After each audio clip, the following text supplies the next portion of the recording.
Good afternoon, ladies and gentlemen, and welcome, Karen. We are here with Karen, so it's a very special day. She's the CEO of Clearview Management Resources, and they are a talent and business development solution provider. So happy to have you here, Karen. Thank you Thank for you the so invitation. much. And I was wondering if you can tell us a little bit about your background and your role at Clearview Management Resources, please. Well, that's an interesting question. My background is so broad that I'm always telling future CEOs or future C suites or leadership roles to take all that they've ever done in their life as experiences with them because it will help them in their leadership roles. Mine started when I was very young. My granddad owned a hardware, my grandparents owned a hardware store. And when I could count to 50, and he was very confident in that, he had what's called an octagonal, and it had 8 sides with triangle drawers. And in the drawers, there was nuts, bolts, screws, washers, whatever.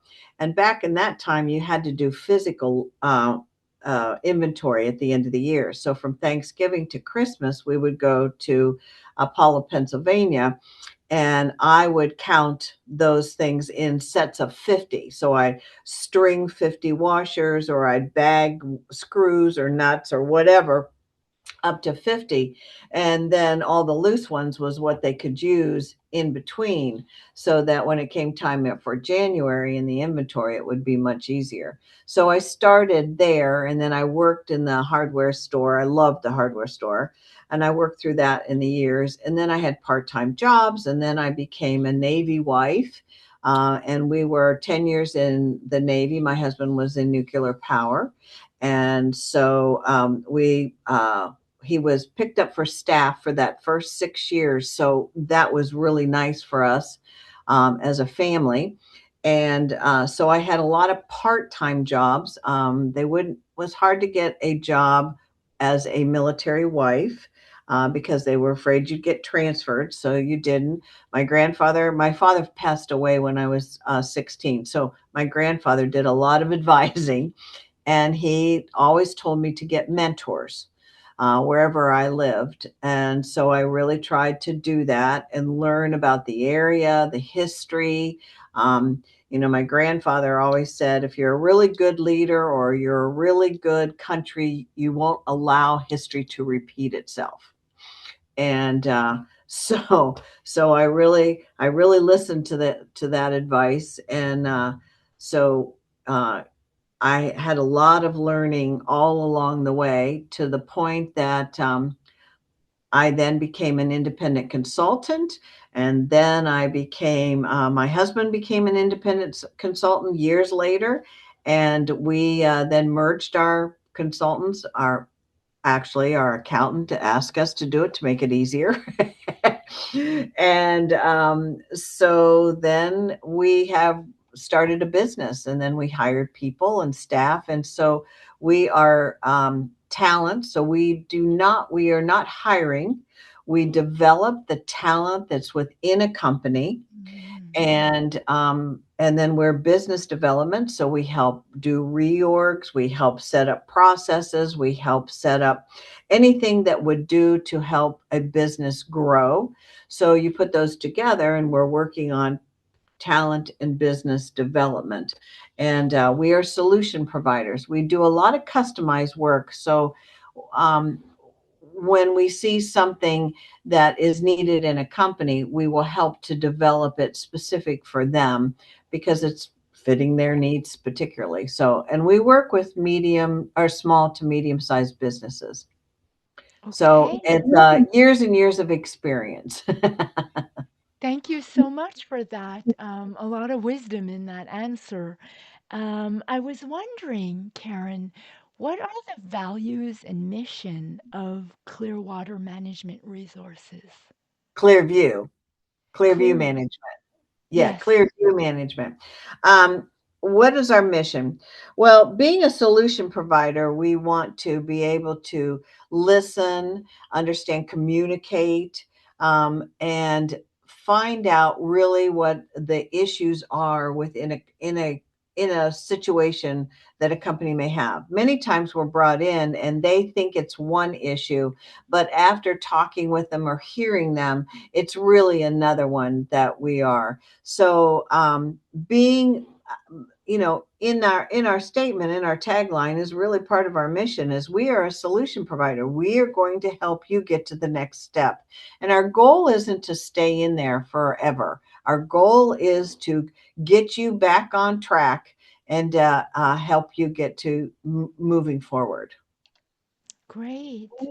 Can you tell us about your specific product, like your signature product? Well, we've done a lot. We have signature product. I'm going to tell you of a time that I actually was in a company. I'm going to be specific to this one in particular, because it's the most recent for me. And it was in a financial institution. And I was brought in to work with their sales division. So we were working with, and that was my bailiwick always, is I was very strong in sales, and I became a consultant in sales to help managers learn how to manage and promote and motivate and inspire their sales team. Many times companies over incentivize them, give them too many bonuses. Then a company says, oh, salespeople aren't doing what they're supposed to do. They cost us too much money. We need to get rid of them and get new ones. And it's really them that don't know the cost of their products, what they need to add for above that and their profit margin, and then what they can add in with incentives and bonuses. So they don't do it right. So I used to go in and handle that. Well, that's what I was hired to do originally to this financial institution. Then the CEO said, oh my gosh, she says, how do you feel you're doing? And I said, don't ask me how I feel I'm doing. Ask the staff. Do they like that I'm listening to them, that I'm communicating with them, that I'm actually listening to what their issues are, that we're solving the problem that they see that's happening? So, and the answer was always yes. So I was very happy. So we went forward with that. And then I ended up and stayed longer. I was then asked to be an interim COO. So with that, then I was overseeing all the different divisions, and I was revamping everything from lending, from mortgages to accounting to HR to the whole thing. There was too many silos that were going in there. In in that, I'm going to tell you what the main problem is. So this is one of our main products. So the problem was is we had major turnover. We had acquisitions that couldn't bring in the right people for the job. We had management that couldn't ask the correct questions for the position because they were too far up. So they weren't really into the weeds or the of what really the position did. We had training that was training to the history of the company and not to the position at all. We had no tracking. We had our performance reviews I got a year's worth of emotion of performance reviews, and they were so emotional it was ridiculous. So we had nothing there. We had no mentors, no subject matter experts, no nothing. So we had no consistency, and communications was broken all the way down, silos everywhere. So my first was to break down the silos. So I came back to the office, and my partner Mac, he is the one that developed our system. And I told him all the different areas. They didn't want us to bring anybody else in, and so he developed a job description that was very detailed. And at first, when I saw this detailed job description, I thought it was going to be overwhelming. So I had to piecemeal it. So it was one of the sections was we needed the mission of that job and who they were reporting to. Then we had what was the responsibility, what were the outcomes. So what was their job supposed to be about? To get that job, that outcome, what was that responsibility to that? What were the tools they were going to use? And so we got just those three done on everyone in the company. So now what we had was we had some really good information for acquisitions to bring in the correct people. We had um, managers that could ask questions to this job description. Now, I'm going to tell you, some of these job descriptions were like 6 pages long, and that's because there was 8 different categories that were going across here that we had to fill out. And but they were detailed so that everybody knew absolutely what they were going to be held accountable for. I'm all about accountability, so they knew what they were going to be held accountable for. So now acquisitions knew what to bring in, managers knew what to ask, training actually trained to the job. Then in performance, we made the performance piece, we made it connected to the job description. So in the performance, we took each responsibility and they did it. They needed to know more, they couldn't do it, whatever. We had a whole category for that. And so now we knew how to take the muck of emotions out and get to the specifics of developing the staff to that position. Then we created mentors and we created SMEs. By doing all this, we also created processes. We also broke down silos. We also had communication so that these people who had these jobs knew what the department that was sending them information, what they did, and where they were sending their information to, so that they understood all that was going on. This helped with conflict. This helped with security. This helped with people understanding.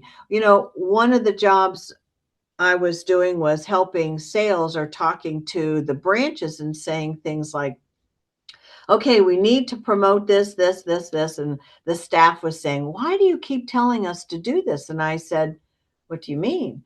And they said, well, why are you doing that? And I said, because don't you want to, you keep talking about you'd like a pay raise, you would like this, you would like that. And that all costs money. Where do you think that comes from? Their idea, now this is the average of from 19 to 26-year-olds. They said, well, the money comes from the feds. I said, excuse me? They said, well, yeah, it comes from the feds. And I said, well, the money is made in the Treasury Department and the feds set the loans, but we still are a business that have to have profit margins. And they did not understand where we made our money or how we made our money or how or what the loans and the interest rates meant to our business. That was really an eye opener for me, that how many times we don't explain to our staff how we make the money. Mhm. So that was another piece that came forward out of these job descriptions, out of what was done. So we ended up when I started out there, the CEO was like, oh, I think this company was at maybe 365 million, 370 million. And the CEO said, I want to leave when it's $1 billion. And I said, how soon is this? And she says, well, I'd like to retire in 6 years. And in 6 years, we did a merger. We actually had to do a whole new software system because the old one was actually going to be defunct. So we had to do all of that. We changed and added all these processes, and we got to 1.2 billion in the 6 years. And I was there for 6 years. Wow. I was doing Congratulations. I was interim on all. I was like I said, the interim COO, but I was in every department and then had to go down to this new place that we were merging with. So it was fascinating and fun. And what I found out was how much this one system, we call it JD 360, because how much this one, it's hard work at the beginning, no doubt, but it causes consistency. It makes accountability. It gives people the freedom to know their job, be developed to their job, be developed for succession planning for another job they might want. It solved so many problems in this 1 year, and we had such a healthy staff that it was wonderful. And it is what caused us to go and move forward faster. We spotted problems quicker. So our solutions became faster. So they weren't like, oh, where is this? Where it is? It's not digging. So we really created. So I would say that is one of our major pieces. Um, in 2021, I ended up and had breast cancer. And we had a school system in Montgomery County, Ohio, that called on us and asked my partner Mac if he would design a system for when students would go to their place of work to either intern or see it or tour it or whatever, to decide what they wanted to do in their life.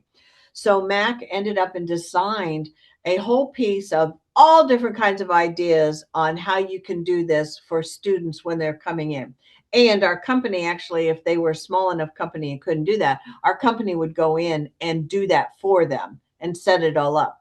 As he's designing this, he realizes we have to have we have to let students know what to ask. They don't know what to ask. They don't know what to ask when they're in there because they've never been in there before. So Max set up a whole program for students and even a self-directed learning piece as well. So he set up for that for the students, and then he set up one for teachers. So we're being paid for the one that's over here for the businesses, but we did the students and the teachers as well.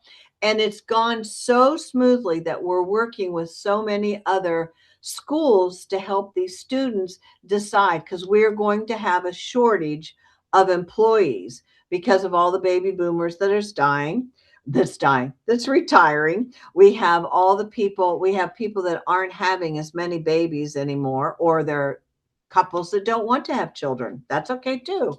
So we're having a shortage of employees. So therefore, these are things that we need to get these young people today ready for the work in just 4, 5, 6 years. But they don't know where to go or what to do. And not all of them need to go to college. They can go to tech schools, or they can go to CTE schools or whatever. So that, I'd have to say, is another other product that we have just developed that has just been fun that we are working with. So I'm going to use those two, but there's so many other things that we do in business development. I hope that kind of helps you on that.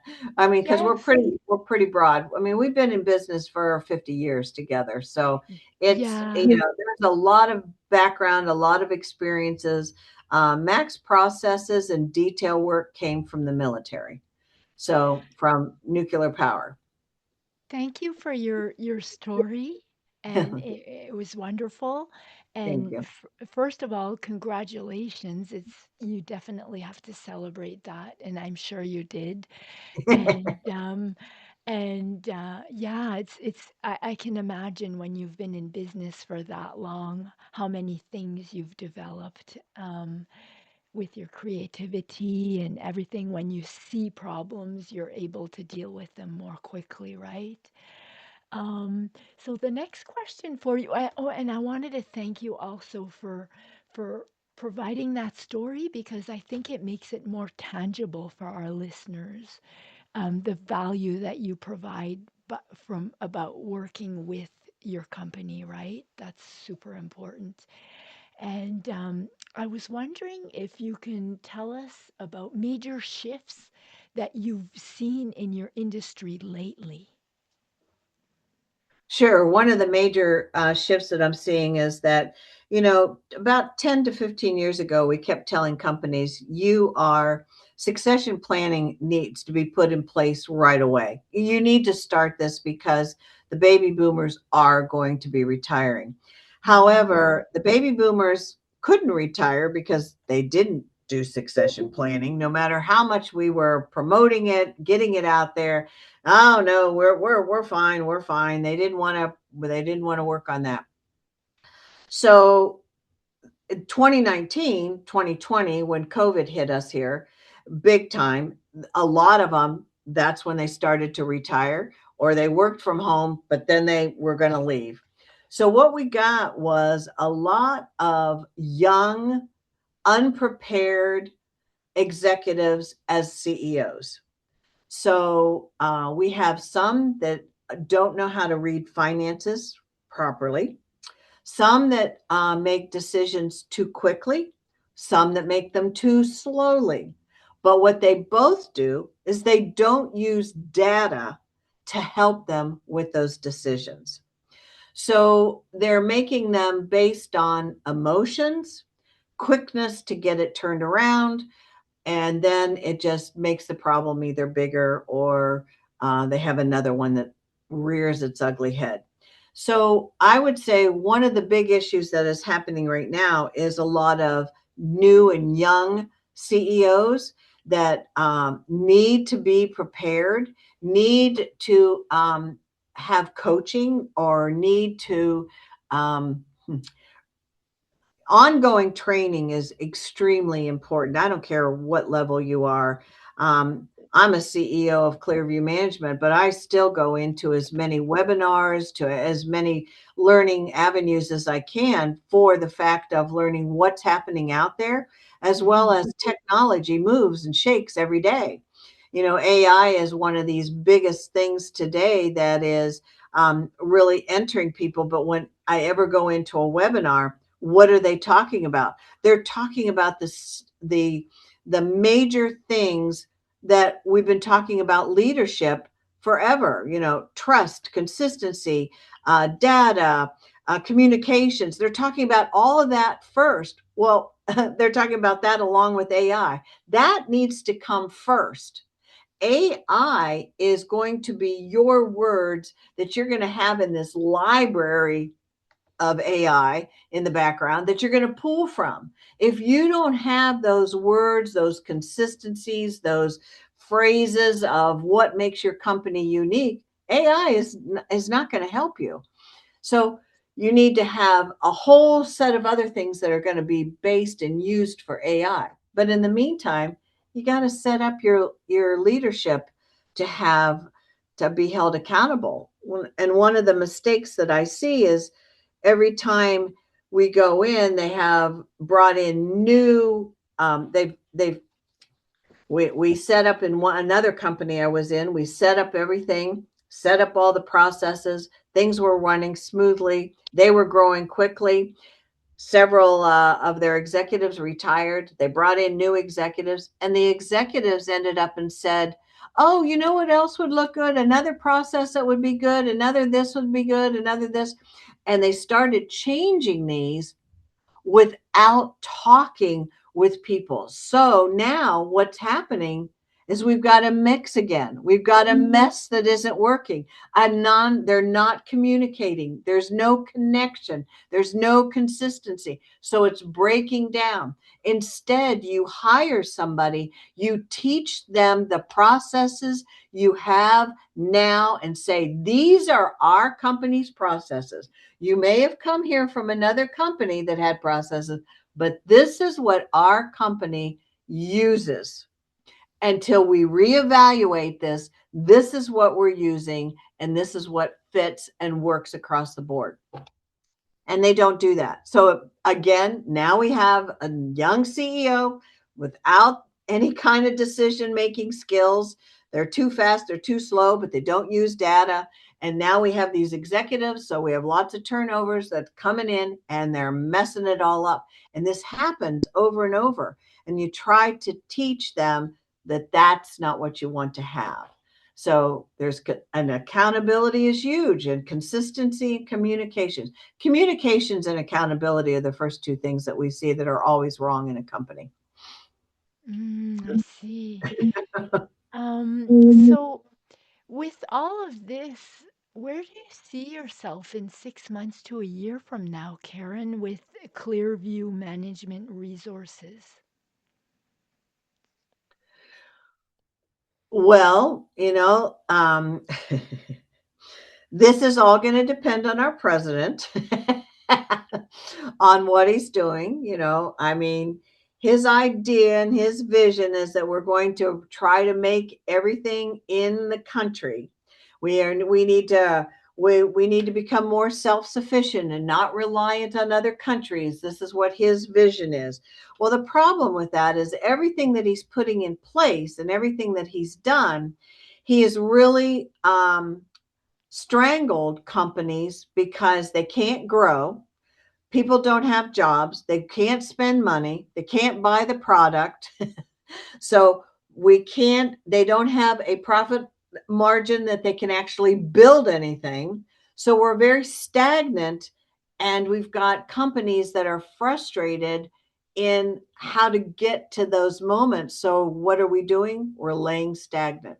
So it's a very Mm, frustrating thing. So for Clearview, I see that there's going to be a lull for probably the next couple of months till we find out what is strategy and what this world's going to do with us, and what we're going to do with our country, as well as what our companies are going to do in how to go forward. But I do see that there'll be growth. We're very strong in supply chain right now. So we have worked in finance, hospitals, retail, and right now we're very big in supply chain. We sit in an area where there's in Columbus, Ohio, where we can reach almost two-thirds of the country in a short amount of time. Within a week, we can hit everything in the country. So in Columbus, it's a large mecca for supply chain. So where there's a lot of building and a lot of warehousing that's going on here. However, if you're not building, if you're not manufacturing, if there's nobody buying, we got issues. yeah. So it is it I'll say the next 3 months, I'm in a lot of meetings with a lot of CEOs, wondering what we're going to do. But I think by spring, summer, I think things will turn once we figure things out. We got to figure it out. We can't go under. Yeah. Yeah. Thank you. Thank you for that. So I just wanted to let everyone know that if you wanted to speak with Karen, you can reach her through her LinkedIn. And would you mind spelling your last name, Karen, for us? Yes, it's MC, capital V as in Victor, Thank EY. you. Mhm. Thank you. Thank you. And you can also reach her and her partner through www.clearview-mgt for management.com. And it's been a pleasure speaking with you. And I was wondering if you have any closing comments for our podcast, Karen, your wise words. What would you share to close the podcast? Well, I always close, um, even meetings that I'm in, is that if you think you can't, you can't. If you think you can, you will. So communicate, be creative, and take the risk because it's worth it. Oh, that's great. That's so true. And I would like to say good afternoon, Karen, and great afternoon to everyone else. Thank you. Thank you for the invitation.